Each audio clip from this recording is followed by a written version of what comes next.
Can you hear it with your ears? Can you see it with your eyes? Can you feel it wiggling between your quivering thighs? That thing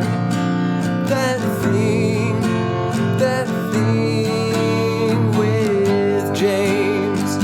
Once every millennium something will come along. When you feel it you will know it, 'cause it's coming on strong. That thing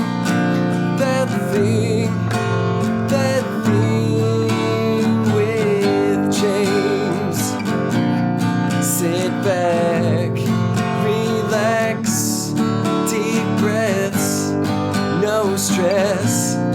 Let me come inside your mind. I promise you it won't take long, the change will happen soon. You will feel something so special growing deep within you. That thing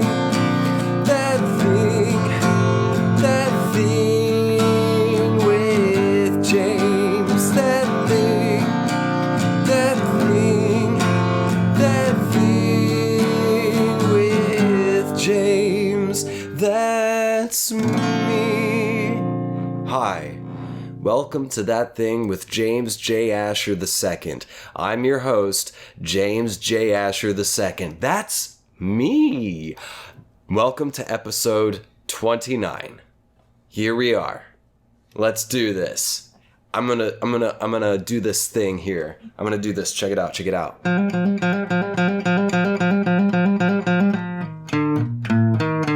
Let's try that again, huh? I've been fucking with this. Let's see, huh? Boom, boom, boom, boom.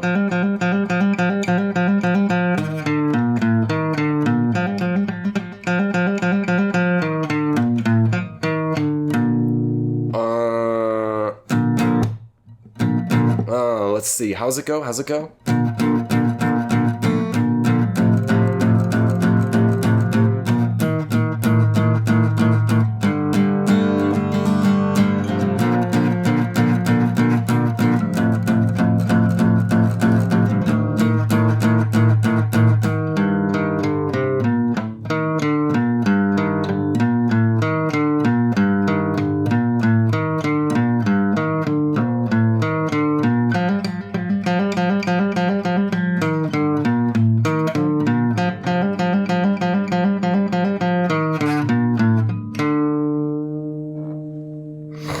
I just made that up. So it's a little sloppy. Okay, and that's also a lie. I made it up yesterday. I made up half of it, and then I made up another half of it few hours ago. Still sloppy. Haven't been practicing as much as I would like. Been busy, folks. But before I get into that, let me take care of some quick business. If you want to donate to the show, you may do so at patreon.com/thatthingwithjames. Patreon.com/thatthingwithjames. It's a monthly donation setup. You can donate as little as $1 a month or as much as $15,000 per month. If you have fuck you money, or if you're just really poor at money management and you have that sitting around. If you want to waste your nest egg on me, go for it. If you want to gamble your nest egg on me, go for it. But if you're gambling on me, I want you to know the odds are good. Patreon.com/thatthingwithjames. Donate, help me keep this show going, help me get more and better equipment so I can make this show better, and I can get more guests and bring more stuff to you, and the thing, and that thing, and then we can hang out and all this stuff, and it's good. So yeah, patreon.com/thatthingwithjames. If you want to donate, you may do so. And plus you can make a single donation. Just enroll, donate once, and then unenroll. If that's what you want to do you. Patreon.com/thatthingwithjames. Pow. Now, I also have a website you can check out, jamesjasher.com. That's my website. I built it with the help of my friend Lucas. Lucas is my friend who does acupuncture. He's damn good at it. He's a certified traditional Chinese medicine practitioner. So he can give you Chinese herbs that you can't get unless you're licensed TCM practitioner. TCM, not to be confused with TCM, Turner Classic Movies. I'm talking about traditional Chinese medicine. My friend Lucas, he helped me build my own website because he had recently built his own. He had like extra room on his web hoster, and also like he got a sweet deal on a theme, so you can build your website and make it look good. So Lucas, if you're out there, bud, thank you. JamesJAsher.com. You can go there, check out my blog. If you go way back before I started the show, you can see some of my writing. I put some writing samples, some snippets from my book, snippets that I've probably since edited. And yes, I'm writing a book, by the way. Well, have written. I'm trying to get it published now. You don't need to know too much about that anyway. That's another topic of conversation. JamesJAsher.com. If you go to the contact page, you can find my agent's contact info there. If you want to hire me or something, talk to the agent. Or if you don't want to talk to the agent, you can hit me up at my email, which is ThatThingWithJames@gmail.com. You can hit me up if you've got some work or some ideas for a subject for an episode, or if you have questions, if you're in need of advice. I can give advice on the show. I'm not a licensed therapist, but I have strong opinions and soft opinions and everywhere in between. ThatThingWithJames@gmail.com. If you want to hit me up, hit me up. Boom, boom, pow, wow, knocking this out of the park. You can find me on social media, on Instagram and Twitter. My handle is @JamesJAsher. That's what it is. It's @ James J Asher, JamesJasher. J as in the letter J, not like JAY. Okay, J. All right. Okay, so I've done the donations, I've done the website, I've done that stuff. If you're listening to this on the audio, wow. Wow. You're actually listening to this? I'm losing subscribers like fucking crazy. So I guess I must be doing something right. I was gaining I was slowly gaining more subscribers. It got to the point where I peaked at 80 subscribers across my various audio things. I'm on iTunes, Google Play, Spotify, Stitcher, and TuneIn, and I think another one. I can't think of what it is, though. Sorry, I've been a little bit sick still. I'll talk about that in a bit. But yeah, I'm losing audio subscribers, which is fucking crazy. I peaked at 80 a couple weeks ago, and then I've just lost them. I'm down to 20 subscribers now over the past 3 weeks, the past 3 episodes. What'd I do to piss all of you off? Oh well, I don't fucking know, because you don't talk to me or anything. You just leave me hanging. I'm here all alone, just talking to myself, to a microphone hooked up to my computer and to my phone, in which I'm recording video, which I'm going to touch on here in a minute. But going back to the audio, if you're listening to this on audio, please, you can rate and review the show if you're able to. That'd be great. That's a thing that helps, I suppose, from what I hear. And if you're watching this on YouTube, please, if you haven't done so already, subscribe to the show if you want to. If you like the show, subscribe to my channel. Hit the little bell button so you get notifications every time I upload a new episode.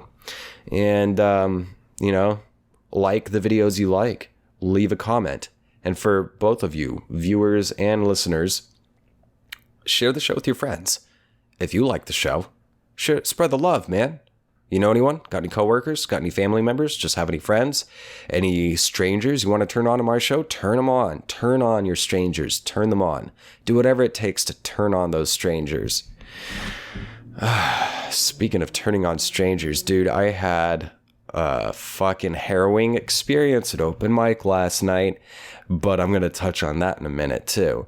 First, I want to get to this whole thing about, I mentioned I was going to talk about how I'm sick. I've been coughing shit up, just coughing stuff up for the past week. I've been sick for like the past 2 weeks. My allergies have just gone crazy. It started out as like a head thing for like a week and a half. And then I felt fine. And then all of a sudden, I just started getting a different kind of drainage where it wasn't like tearing my throat up anymore, but now I'm just coughing stuff up. It's going into my lungs.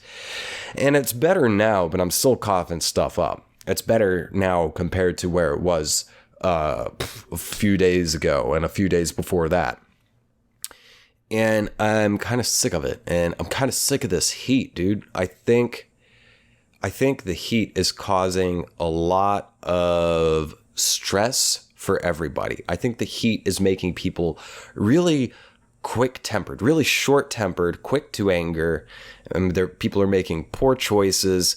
They're getting very emotional, and I think it's all directly related to the fucking heat. Global. We're like globally way hotter than shit ever has been, and it's just fucking crazy. It's crazy hot worldwide, and it's making people crazy. Like I've just been basically like PMSing, like, you know, I've just been premenstrual syndrome. Even though I don't have a menstrual syndrome, I've been PMSing for like 2 weeks. It's just been a fucking harsh, hard 2 weeks.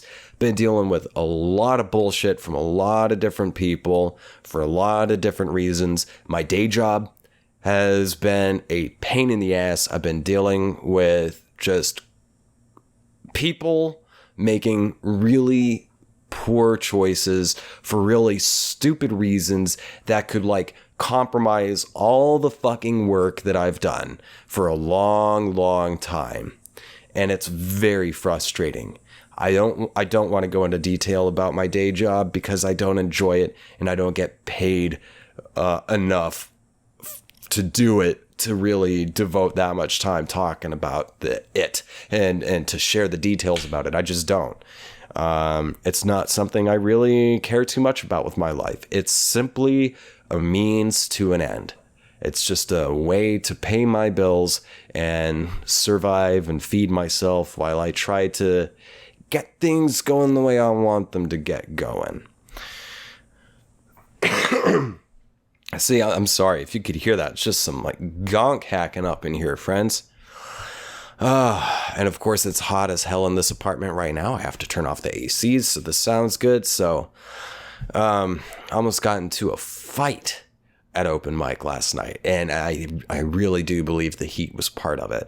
But that is a thing I'm going to talk to you about. But I want to build up to it first. But yeah. Work's been a pain in the ass. People are trying to commit fraud. I mean, it's the people who... I'm freelance, technically. I'm freelance, but my clients, who are also kind of sort of my bosses at the same time. Like, I'm my own boss, but my clients also happen to be my boss. It's weird being freelance. There's just a lot of like gray areas when it comes to being a independent contractor. Well, my bosses just kind of they want to commit light fraud, and it's not like they haven't done it before.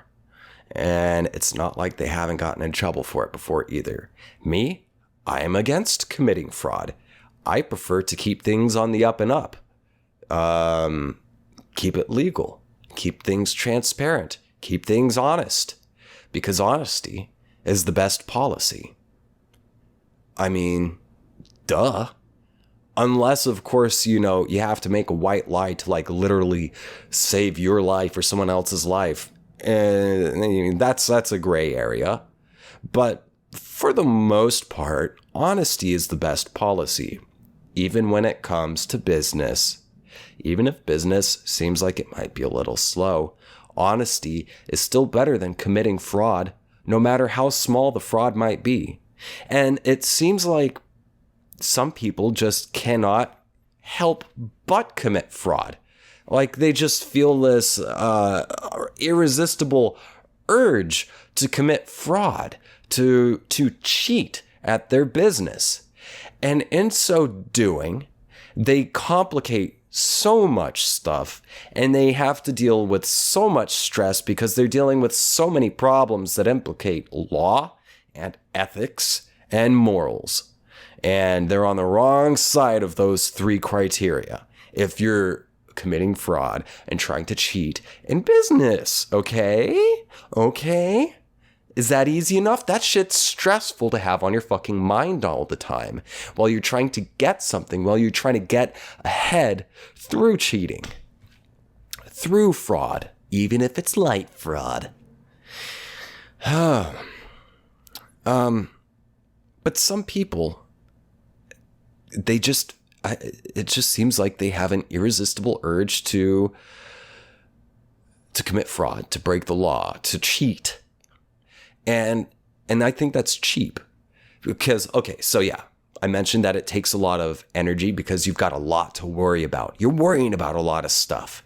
And also to keep on top of that worry, to keep from getting caught and to keep on top of your lies and to figure out how to lie and cheat in such a way that you can gain and maybe have less of a chance of getting busted. That takes a lot of time and a lot of energy and a lot of effort. In fact, that coupled with the stress of possibly getting busted, I say that takes more energy than it does to just do business straight, do business honestly, do business fair and morally correct and ethically sound. Just keep things simple, keep things honest, keep things straight and transparent as far as business dealings are concerned. Because if you put the amount of energy that you otherwise would be putting into cheating, if you put the energy you would be putting into cheating, if you put it into not cheating, you will achieve good things. Maybe it won't happen quite as fast as it would if you were to cheat, but in the long run, you get more because one, you have less to worry about, so much less to worry about, and two, you know you've got a sound mind, you've done everything you can, you've kept things as honest and straight and not legally and morally and ethically gray as possible. You know, you end up just with better results in general. You have more, better, and longer lasting results if you put your time, energy, and effort into doing good, honest business. But some people don't do that. And I feel like the drive to commit fraud in business, the drive to cheat, even if it's small things, even if it's gray area, the drive to live in that gray area, to try to manipulate things, I feel is a result of laziness. It's a result of lack of imagination. It's a result of intelligence. And you know, if you're not smart enough to figure out how to make things work honestly, if you can't make things work in an honest way or by doing honest things, if you're not smart enough to figure that out, then maybe you'll try to cheat. And maybe there's a correlation. I mean, yeah, sure, there are some genius criminals in the world, absolute geniuses. But it seems like so often people are, if they're, and the genius ones who cheat and lie and steal and stuff, the genius ones, they're ill, man. They're mentally ill. There's something fucking wrong with those kinds of people if they're willing to do reprehensible things for self-gain. But maybe the people who aren't quite as mentally ill, maybe it's a mixture of both here, but I think some people are just kind of too stupid to figure out how to do honest work. And so they have to cheat. Maybe. I don't know. I'm going to be right back. I'm going to take some, I'm going to drink some water and put on the AC for a minute, and I'll talk about some more shit. I'll be right back. I love doing that. And I'm back. Who's back? I'm back. You're still here. Unless you paused it and went away and then came back, then you're back too. But if you're watching / listening to this just straight through, you're back. You've been here. I went away. Time dilation. Time's all relative, man. I took like a 20-minute break. You experienced like maybe a second worth of change in this show. Whoa. Now, if you're new to the show, this will be news to you. But if you have been following this show for a while, if you've been around since definitely the beginning, you will know that I have a master's degree in theater with an emphasis on acting. Although I learned a lot more than just acting. It's not an MFA, it's an MA, a Master of the Arts in Theater. So it's not a terminal degree. An MFA is a 3-year program and it's a terminal degree. An MA is a 2-year degree and you can still use it to go on and get a doctorate in something else if you choose to do so. I don't feel like doing that just yet. Maybe one of these days I might want to get a doctorate. I don't know. Maybe. But as of right now, I think I'm happy just with the MA. And I learned all sorts of stuff. And part of the thing with an MA is that you learn academics. An MFA, I would have spent more time focusing specifically just on acting stuff. And I did learn a lot of stuff, various aspects of performance, various methods and techniques. I learned different skills, voice and movement, dancing. I've learned stage fighting from judo to sword play to 12-point Taiwanese knife fighting. Yeah, dude. And let me tell you, 12-point Taiwanese knife fighting is fucking brutal, and I loved it. We were playing or practicing or learning with these like rubber knives, and there's these moves. It's 12 points, so it's 12 different moves, and it is the most fucked up thing. It like shows you where all the tendons are. You disable all the tendons in a person. You like rip their jaw off with the knife. You can rip down. The most brutal one is like, I think one of the last ones is you go in on the side of the ribs, just under the armpit.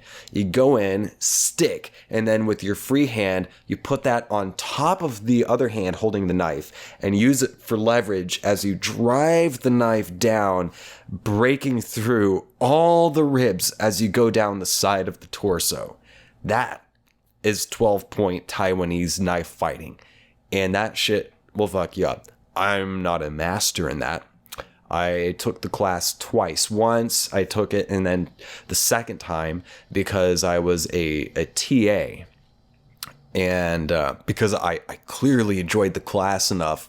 And the professor who taught stage combat, he was a real-life combat expert. He's a Green Beret or special ops, I forget which. He's a legit certified trained killer, and a legit certified academic, teacher, and performer. He's an actor and a teacher, yada yada yada. Well, we liked each other, and he saw that I had fun and did well on the class, so he invited me to be his teaching assistant. And I said, fuck yes, get me out of Intro to Theater. Those kids don't care. People who come to stage fighting, they want to learn the fun shit. And so, yeah, that was great. So that's some of the stuff I learned. I also learned more academic things. I read all sorts of different theory. I learned how to write about theory, do papers, analyze theory, just very academic kind of stuff. I learned how to do academia stuff, and it was so boring. And when I was in it, I totally did not see the value in it. I just wanted to learn how to become the best performer I possibly could at that time. I wanted to learn as much as I could. And so the academic stuff, I didn't really see any value in at the time. I didn't even really see value in being in the master's program at all going into it. But my mom kept urging me. She just urged me to please, just, it's only 2 years. Do the master's program, get the degree, and get on with your life, because that's only 2 years of your life. But if you do it, you get the degree and you have that thing for life, and that will help you as you go throughout your life. And at the time I was like, whatever, Ma, that's just stupid. It's just a waste of money. And, they don't really know what they're talking about. It's just a piece of paper that they paid for or whatever. And I went through it. I was like a fucking raging alcoholic, blah, blah, blah. Now, years later, even a couple of years out of school, after having finished grad school and gotten on with my life, I actually started to see the value in higher education. And every year that passes by, I see the value in it even more and even more, because one of the things it taught me is something that you don't really get in undergrad for various reasons, many of which because just time constraints and curriculum requirements, so on and so forth. But grad school, I learned a lot more academic-y kind of stuff. And I totally, the lesson that I got from it the most was how to think and how to learn. Those are the gifts that keep on giving. How to think critically. And there are objective ways you can think critically. Yes, you can be skeptical, you can question things, yada, yada, yada. But there's also a kind of an actual set, rote process to thinking critically. And you really get that driven into you in a master's program, especially a very academic-y one. I'm not so sure about grad programs that are more technical. I'm sure it's a little bit different for more technical kinds of things, but the master's theater program was very academic-y and performery, very theatery. So these are two things, because I love to learn and I love to perform. I love entertainment stuff, and I like to see where those two things intersect, education and entertainment. I think those two things put together pack a really powerful, meaningful, substantive punch that add value and color and meaning to a person's life. Yes, if you're thinking about going to grad school, and if you think you're able to, if you think it's worth maybe taking out some loans to do it, do it. Why not? YOLO. Why not? If you want to learn more, just go, I believe in it. I believe in it now. At the time, as I was going through it, as I said, I questioned it. But now I'm like, I totally fucking get it. And it has helped me. The piece of paper, the stuff I learned, it has helped. It has opened doors. And I have skills and connections and opportunities that I seriously would not have had I not gone through grad school. And yeah, like I said, the real lesson, the real takeaway lesson is just how to learn, how to teach yourself, and how to distinguish bullshit from real shit.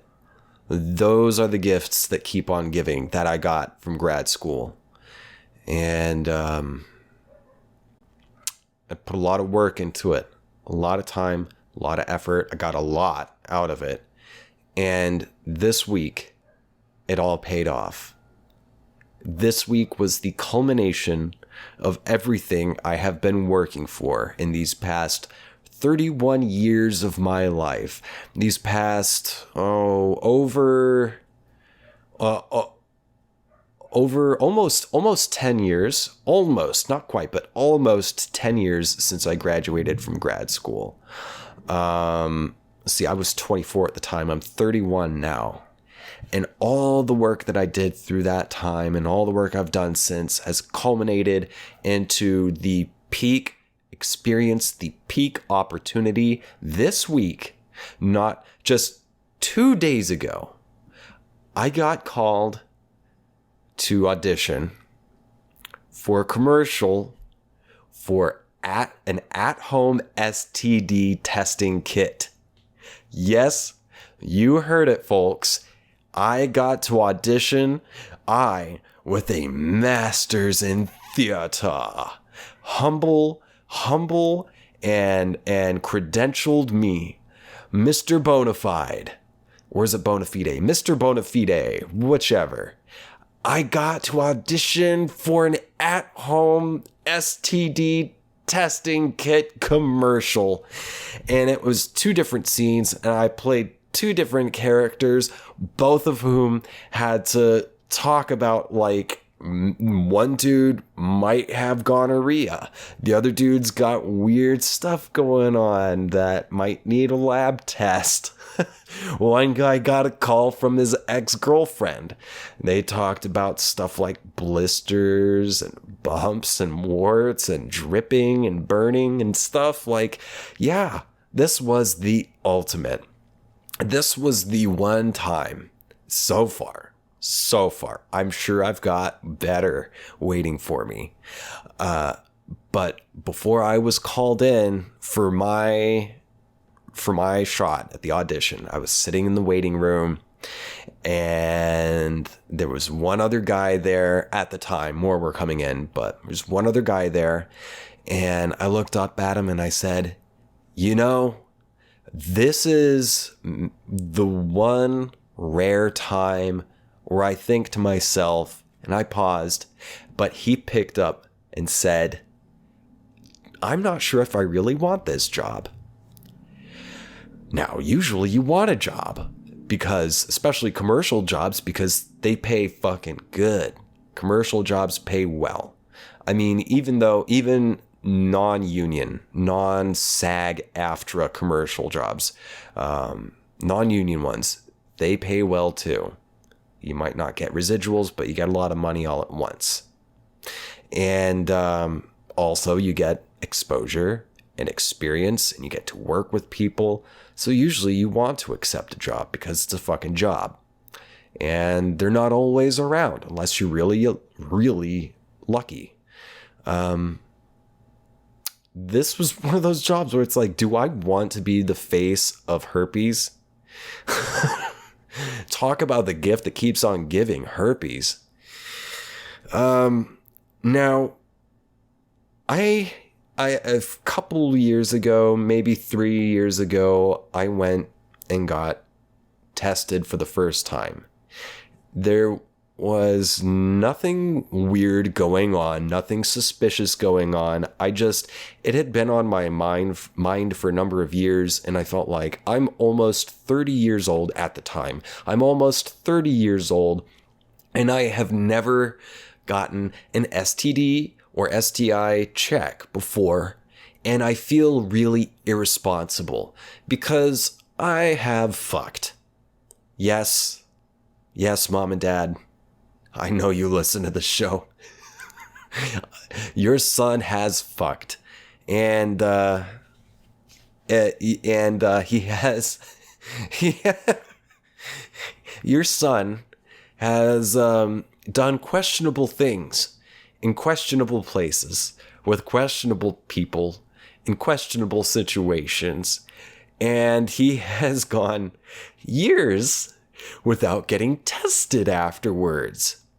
And so, 2 or 3 years ago, I said, fuck it. I'm going to do it. I'm going to go get tested because as much as I don't want to know if I have dormant HIV, I think I ought to know. I owe it to myself. I owe it to my partner. I owe it to my past partners. I'm going to go get tested. So I scheduled an appointment with Planned Parenthood online. I scheduled the appointment. Few days later, I go in. They take... I was a little worried because I heard that they stick like a Q-tip up your pee hole. I was a little concerned about that, but that's not what happened. I think they sampled my urine and did like a swab or something. And then they were like, do you want the full panel? You have insurance and that will cover that'll cover the whole fucking cost. We can do blood tests to see if you have HIV or syphilis. And I said, yeah, I'm here. It's my first time. Let's do the full fucking panel. So they're like, okay, the blood we're going to have to send to a lab. So that might take a couple weeks for you to get results. But the other stuff, we can get results to you today. So I said, all right, let's do it. Go in, get tested. No problem. I'm still waiting to hear back on the syphilis and or HIV. But yeah, no problem. And a couple weeks pass by and I get the blood test results back and I am syphilis and HIV free. So, Mom and Dad, don't worry, I'm clean. Ding! I'm your good clean boy. Now, while I was waiting for the in-house results for the swab and the urine stuff, however, I was sitting in a hall next to like a little desk, and there was a young woman working there at the desk, and she looked oddly familiar. Now, she was not someone that I had fooled around with before. She just looked really fucking familiar, and I couldn't put my finger on it. So I said to her, I was like, excuse me, I think I know you. And she looked up and shook her head and said, you don't know me. And I said, oh. And I'm looking at her and yeah, I fucking know you. So I say, no, I know you. You're really familiar.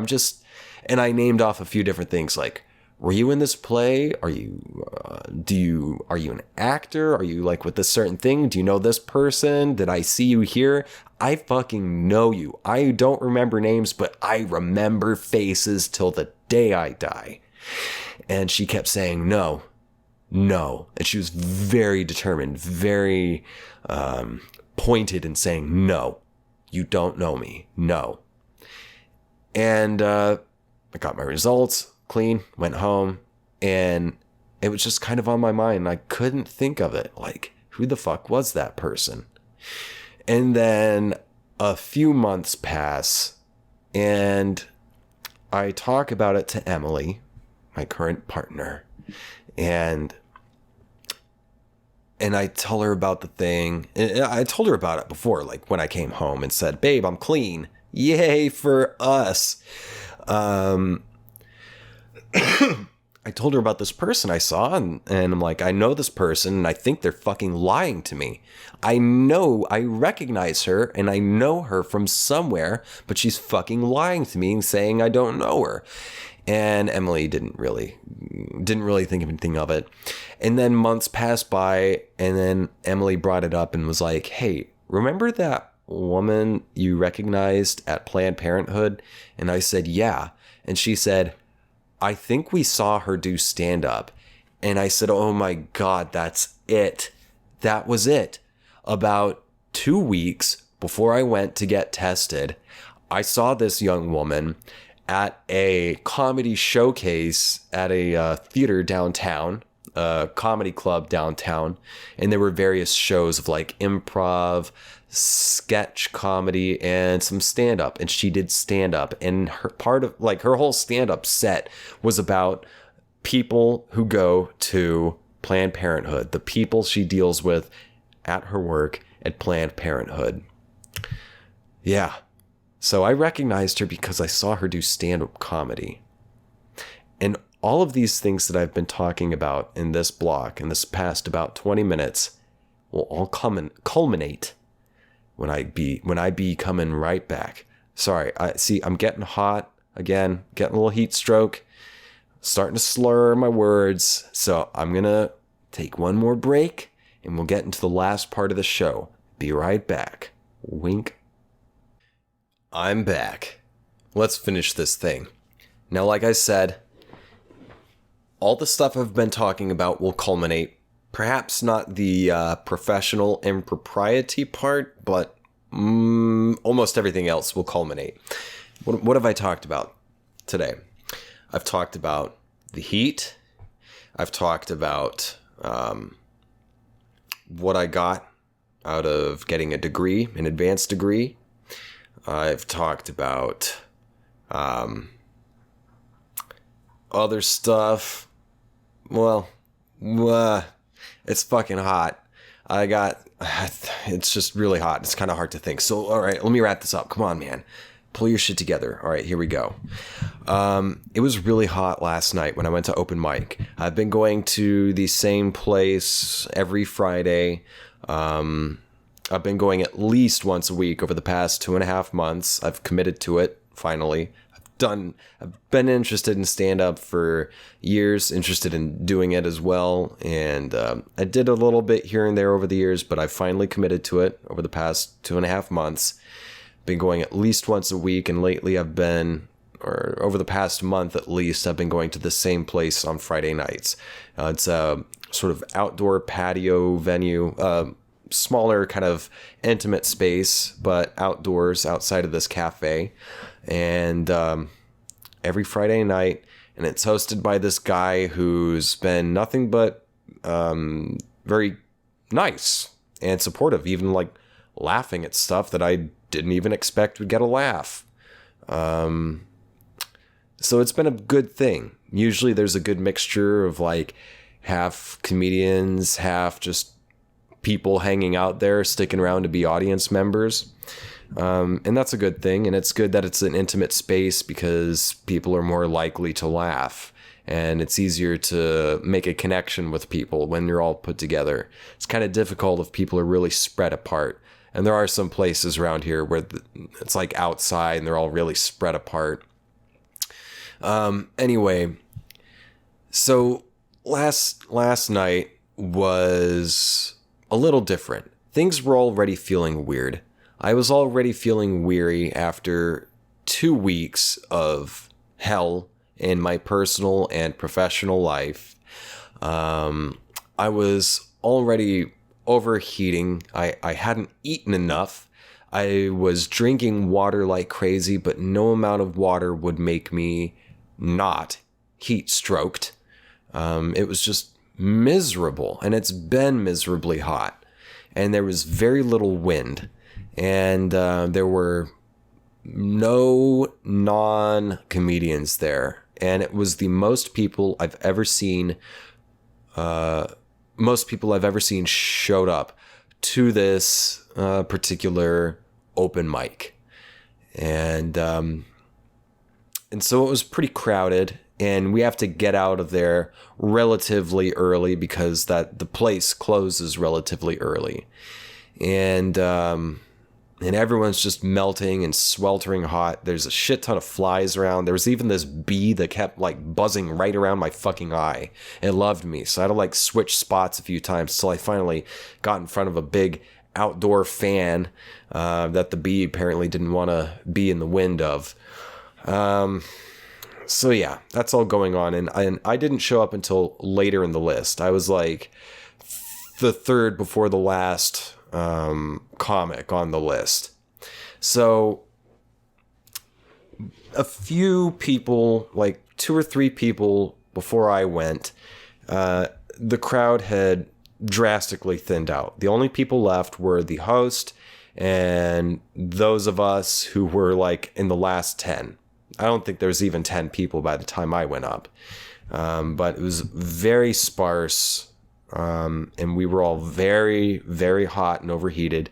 And the host was, he seemed like he was getting a bit crabby, because I was kind of standing next to the list and thinking I should just scratch my name off because I do not feel well at all.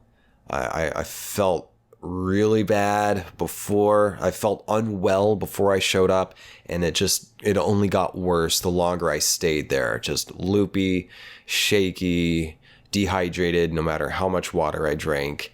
But then I was like, no, man, you've committed to this. You're already here. Just a few more to go. Just stick it out and do the damn thing. So I stuck it out. And meanwhile, the host was like looking at the list and like just cursing to himself under his breath. Which I don't know why. I guess he was concerned about the number of people. I think he was concerned about maybe going over on the time. But yeah, I stuck it out, and then my turn came up, and I went up to the mic. The way this one is run, the way most of them are run, is the host will, they'll start with their own bit, and then they'll introduce the first comic, and when that comic is done, he'll go up. You know, he shakes your hand when you walk up to the mic, and he shakes your hand when you walk away from the mic. And he goes up between each open micer to, I don't know, toss out some bit and then introduce the next person. And it's always like, put your hands together for that person. Now put your hands together for this person. Yada, yada, yada. If you've ever been to a comedy open mic, you know what the fuck I'm talking about. Well, he introduced me, and we did the handshake, and I did a new bit. I had 4 minutes. This place is like a 4-minute set. You get a light at 3 to let you know you have 1 minute left and to tell you to start wrapping it up. And so I tried out a new bit, and it lasted only 1 minute. And it didn't go too terribly, but it fell kind of flat. And then I had 3 minutes left, and I was like, well, so I was like, okay, James, just start riffing. What's funny? What's been on your mind that's funny? So I started talking about the commercial for the at-home STD testing thing, and I just kind of wanted to turn it into a self-deprecating kind of a thing. So I was like, so I have a master's degree in acting, and I worked really, really hard for this, and it's all paid off. I got to audition and play the role of a lifetime for a commercial of a guy who gets a call from his ex-girlfriend and finds out he may or may not have herpes. I may or may not be the face of herpes. Now, the thing is, as soon as I said that, set the bit up by saying that I have a master's degree in acting, the host started laughing his ass off, just cackling. And no one else was laughing, and he was just cackling, though. And I was like, well, that's weird. I didn't really expect that to get a laugh. Maybe I delivered it funny or something. So I just kept going with the bit, the riff, I guess. And then I finished up, and I put the mic back in the stand. I walked off and shook hands with the host, and he just made zero eye contact. He usually makes eye contact and gives a good firm handshake. This was just a totally disinterested handshake. And, even if someone bombs, he'll go up and say, all right, everyone, put your hands together. They did their best. Let's keep our hands clapping for the next person. I didn't get that. Not this time. This time, he grabbed the mic and said, You have a master's degree in acting? Are you a fucking idiot? That is so fucking stupid. That is so fucking stupid. You know you don't need a master's to act, right? You just do it. Jesus Christ. It's like getting a master's degree in stand-up. It's fucking stupid. You know those people that actually exists, master's degrees in stand-up? It's fucking ridiculous. I don't know though. Maybe this next person has one. Put your hands together for blah, blah, blah, blah, blah. Now, let me just say this. I really don't like being called a fucking idiot. And I really don't like when people demean me. Now, what he said was technically true. Yeah, sure. Technically, you don't need a degree of any kind. Technically, you don't need training of any kind to act. You can go act. But chances are, you're gonna fucking suck. And maybe if you're real lucky, you'll have some talent. Raw talent.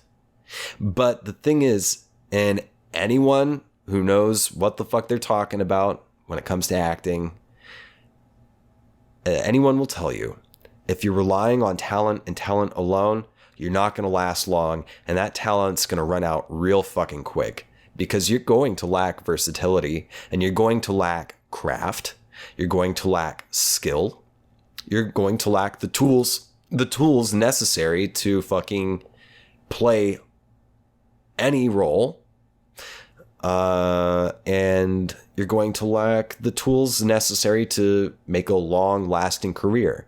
If you want to get really fucking good at acting, you have to get training. Now, I do understand that there are master's degrees for comedy, and I understand that there are master's degrees for stand-up specifically. I understand there are schools and classes for stand-up, and I also understand that there are a lot of scams, a lot of people taking advantage of other people's hopes and dreams, like taking their money, saying like, oh, I can teach you the tricks of the trade of stand-up to make you, a fucking overnight success. I know that's not how shit works. And I also know that there are shitty and scam classes for acting as well. That's one of the reasons why I chose to go the traditional academic route to get training. I've gotten more training since then. I've gotten training outside of school, but I knocked two fucking birds out with one stone. I got a master's degree that can only help me in my life, and two, I got the experience, the training, the skills, the tools necessary to know how to continue to get better and better at my craft, because I understand the craft and I understand the history of the craft. I can teach it if I want to, if I ever want to teach. And the thing is, with stand-up, you got open mics. With stand-up, ultimately, you are alone. You have to figure it out on your own. There are no techniques, there are no methods to stand up. It's like a anything goes sort of thing. And you're alone. It's just you and the audience. Maybe you'll have a partner. Maybe you'll have a duo act. But in most cases, you're just alone, and your partner is the audience. So it benefits you to go to an open mic and to get experience through trial and error. That is completely fucking different than acting. For acting, you need to have a scene partner, and you need to have someone to watch and adjust and give you notes, yada, yada, yada. Acting, there are techniques, because you cannot rely on raw talent alone. You have to hone a craft, and anyone can learn the skills. Anyone can learn the craft. It's a craft. It's a trade you can learn for real. And in order to learn those tools, though, I mean, you can read about it, but in order to really learn it and in order to get really fucking good at it, you have to train and you have to be taught. It's like martial arts. You have to have hands-on teaching and training and adjustment. And I wanted to get, and I want to be the fucking greatest I possibly can at acting because I love it that much. And I have committed my life to it. And so I see value in training it. And for that guy to equate a master's degree in stand-up with a master's degree in acting, that's called a false equivalency. And he felt so fucking proud for himself. And I was so fucking pissed off and humiliated. As soon as he said that shit, man, it just gutted me. I was utterly humiliated. I wanted to cry. And at the same time, I was like, but also, James, you know you have heat stroke right now. You're overheated. You haven't eaten enough either. So maybe you're not thinking clearly. Maybe you're being a bit too emotional. Maybe you're taking something personal that you shouldn't take personal. Maybe this is just stand-up. That's just stand-up. He's just roasting you, man. Toughen up. Get some thick skin. Come on, it's just a joke. Not really. The guy was being a deliberately ignorant and demeaning dick. And I bet he felt good. I bet he felt big. This host of a fucking open mic. And he fucking knows that I'm new to stand up. He knows that I'm still learning by trial and error. And he fucking attacked me. Called me an idiot. Basically said I was fucking stupid for wanting to get really good at something that I love to do. And, I've been through a lot of shit in the entertainment industry, in my personal life, throughout my life. I've been through a lot of shit. And specifically with the entertainment industry, I've had to develop some really fucking thick skin. And I've also had to develop a really good gauge of whether or not a slight, a perceived slight, is personal or not. Now, at the time, when he said it, as I was standing there about to cry and deciding to walk off to the car and beating myself up and wanting to go back and scream at him, or also just hide in my car and cry. I got in my car and drove home and just felt like shit. And I've been running it through my head, and I ran it by some friends because I talked about it on social media, man. I needed some fucking validation. No, my instinct is right. The thing I always find that I should lean into is my intuition, is my instinct. And my instinct says that guy was deliberately being mean and petty and jealous. Because I mentioned I have an advanced degree, doing this thing, doing this art, and that I'm getting auditions for it. Meanwhile, he is not. Meanwhile, he is hosting an open mic. Now, if there's one thing I've learned, and I keep learning it more and more as I go further into the entertainment career, it's that if you are going to get anywhere, if you are going to last in the biz, you can't be a dick. Dicks don't last. The only way dicks last is if you have enough money to buy yourself opportunities, or if you're freakishly well connected, if you're wrapped up in complete nepotism.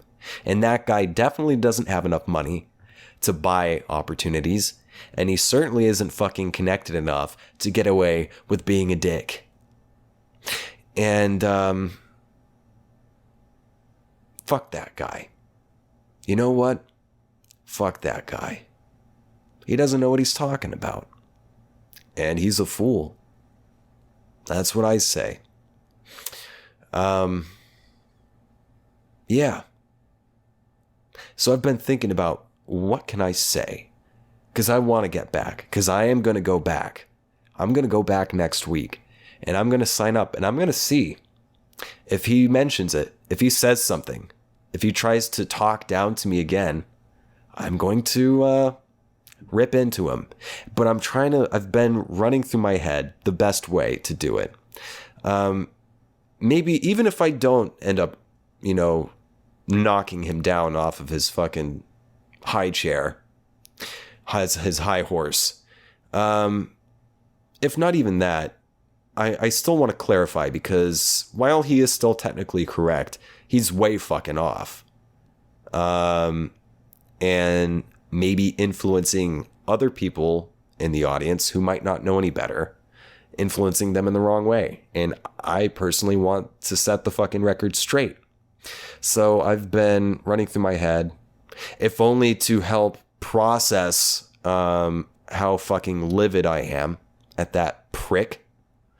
Trying to figure out the best way to state my case that what I've done with my life is not a fucking waste, and it brings value. And who the fuck are you to attack another person? You who clearly are trying to get somewhere in the business. In the entertainment industry, who the fuck are you to attack somebody like that? And, maybe if I want to be really petty, if I want to go down to his level, maybe I can mention, you know what I've gotten from my fucking degree? I've gotten laid and I've gotten paid. And in 10 years, I'll be getting paid more. And you might still be sitting here at the back of an open mic, talking down to people trying to learn the craft just to make yourself feel a little better, just to make yourself feel a little bit more important. Maybe if I want to bring myself down to his level, I might say that, but I don't know. But that's the week. I'm very warm right now, people, so I'm going to wrap this up. Thank you all for watching. Again, if you want to donate, you can go to patreon.com/ThatThingWithJames. You can find me on Instagram and Twitter at James J. Asher. Visit my website, jamesjasher.com. If you're listening, rate and review, please. If you're watching on YouTube, subscribe. Leave a comment. Like the videos you like. And for all of you, share the show with your friends. I love you all, and thank you so much. And maybe next week, hopefully, I've got more happy stuff to talk about. Maybe next week I won't be so pissed. And I think part of that's because it's so hot in here. So I'm going to go. I'm going to turn on the AC. Thanks. Thank you all. See you next week. Bye. I love you. Bye.